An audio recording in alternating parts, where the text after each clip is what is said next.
learner drivers are it's a funny sort of situation with learner drivers. I've been stuck behind this learner driver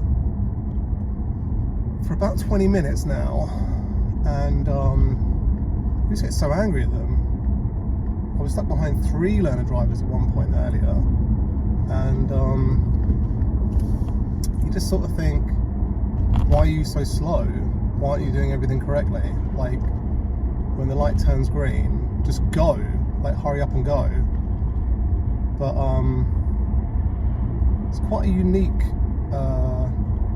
paradigm, the learning to drive situation, because it's like, if you were learning a language, you wouldn't expect bilingual people to come up to you and say, "It's bonjour monsieur, you idiot. Why don't you get that? Like, how difficult is that?" Or où est la piscine? Come on, it's not rocket science, mate. Just spit it out. Don't know what's taking you so long to learn this simple language. But for driving, there is this feeling of hurry up and learn already. Even though everything requires a lot of time to learn, like guitar, learning to play guitar takes about 100 hours to get good. And you don't see, I don't see people getting real aggro at people learning to play the guitar, like, hurry up and learn the C chord, it's not that difficult. But, you know, maybe it's just not that aggravating. I suppose sax is quite aggravating. If you hear that come from someone's window, you'd be like, all right, stop playing scales on the sax because it's doing my nut. Even then, I think people understand that you have to play the scales to, you know, build up the skills. But yeah, crossings as well. People at crossings, like, are you crossing or are you not crossing? Are you stood there or are you actually wanting to cross? Like, I was walking through town the other day, and came up to a crossing where you have to press the button in order for the light to turn red so you can actually cross. And there are about 5 people stood at the crossing, and none of them had pressed the button. So, you know, you presume they wanted to cross, but not enough to actually push the button, it would seem. Yeah, people are sheep. And these potholes central. Sometimes you get potholes in such perfect positions that you borderline have to do an emergency stop or just crash into an oncoming car. That's fun. And there's a 4-way control here. So, oh, here we go. Whee. Oops.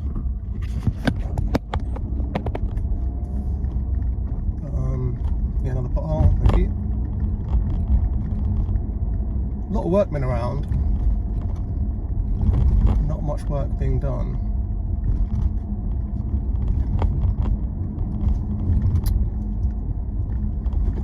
Yeah, you get on my side of the road, don't worry about it, it's fine. I actually had to do an emergency stop the other day because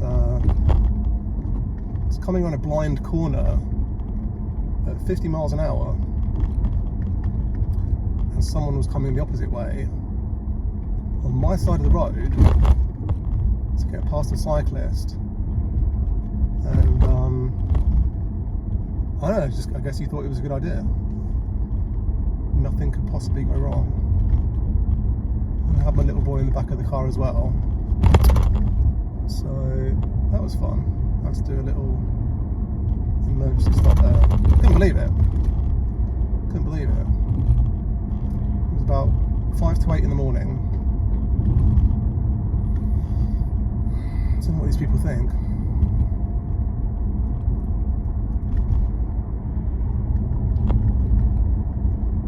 Extremely windy today. 20 miles an hour we're talking about. I mean, it's not extreme, but it feels like the car's getting pushed sideways. That's the thing, there was like a person in the gym running just now, on the treadmill, and you sort of think, I don't know, perfect day for a run, because it's like, I don't know, 10 degrees, 9 degrees, and 20 mile an hour winds, but to run in it, I think it'd be a dream, because you know, you get either there's several possibilities, but like two of the best possibilities are like you get the wind blowing in your face, in which case you sort of got oxygen just literally getting forced into your lungs, which is nice, or you got the wind behind you, and so you just get pushed along, which is nice.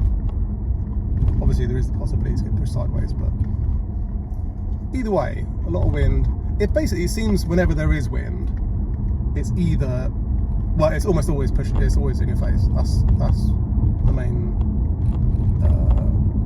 thing that happens. I remember when I used to cycle a lot.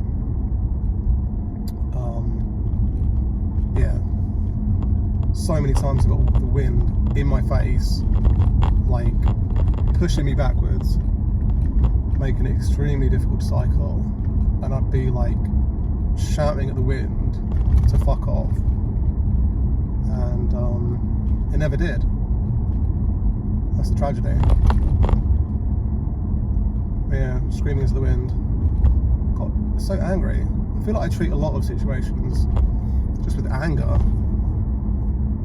Does it make me feel better? Maybe. Like putting the pram into the car, I could treat it like a, you know, engineering problem. I've got to get this thing into this place.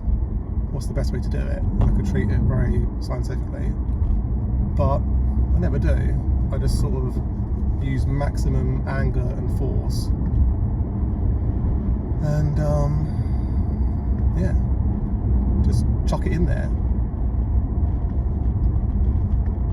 But yeah, not every situation.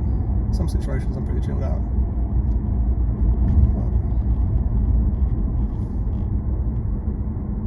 Changing nappies, I'm pretty scientific. Pretty, you know, treat it like a problem to be solved. Just got to be ready.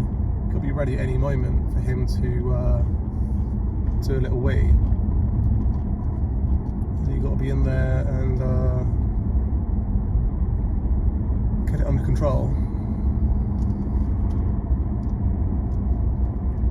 But yeah, I've already changed about 1,000 nappies at this point. Right? Must have been. It's a lot. 2.5 years with one boy, changing nappies every day, and then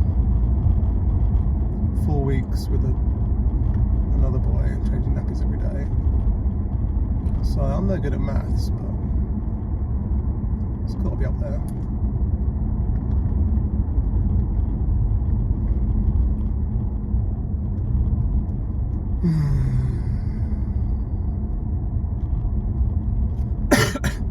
At least that learner driver's gone now.